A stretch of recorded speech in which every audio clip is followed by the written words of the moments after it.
मेहनत का फल। एक गांव में दो मित्र नकुल और सोहन रहते थे। नकुल बहुत धार्मिक था और भगवान को बहुत मानता था, जबकि सोहन बहुत मेहनती थी। एक बार दोनों ने मिलकर 1 बीघा जमीन खरीदी, जिससे वह बहुत फसल उगाकर अपना घर बनाना चाहते थे। सोहन तो खेत में बहुत मेहनत करता, लेकिन नकुल कुछ काम नहीं करता बल्कि मंदिर में जाकर भगवान से अच्छी फसल के लिए प्रार्थना करता था। इसी तरह समय बीतता गया। कुछ समय बाद खेत की फसल पककर तैयार हो गई, जिसको दोनों ने बाजार ले जाकर बेच दिया और उनको अच्छा पैसा मिला। घर आकर सोहन ने नकुल को कहा कि इस धन का ज्यादा हिस्सा मुझे मिलेगा, क्योंकि मैंने खेत में ज्यादा मेहनत की है। यह बात सुनकर नकुल बोला, नहीं, धन का तुमसे ज्यादा हिस्सा मुझे मिलना चाहिए, क्योंकि मैंने भगवान से इसकी प्रार्थना की, तभी हमको अच्छी फसल हुई। भगवान के बिना कुछ संभव नहीं है। जब वह दोनों इस बात को आपस में नहीं सुलझा सके, तो धन के बंटवारे के लिए दोनों गांव के मुखिया के पास पहुंचे।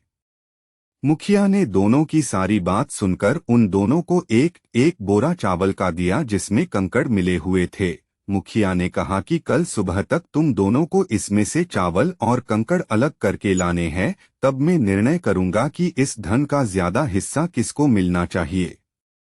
दोनों चावल की बोरी लेकर अपने घर चले गए। सोहन ने रात भर जागकर चावल और कंकड़ को अलग किया, लेकिन नकुल चावल की बोरी को लेकर मंदिर में गया और भगवान से चावल में से कंकड़ अलग करने की प्रार्थना की।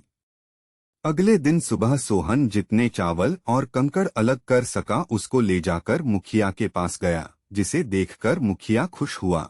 नकुल वैसी की वैसी बोरी को ले जाकर मुखिया के पास गया।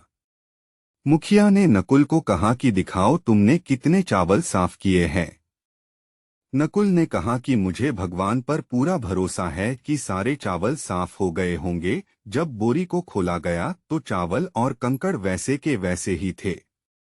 जमींदार ने नकुल को कहा कि भगवान भी तभी सहायता करते हैं जब तुम मेहनत करते हो। जमींदार ने धन का ज्यादा हिस्सा सोहन को दिया।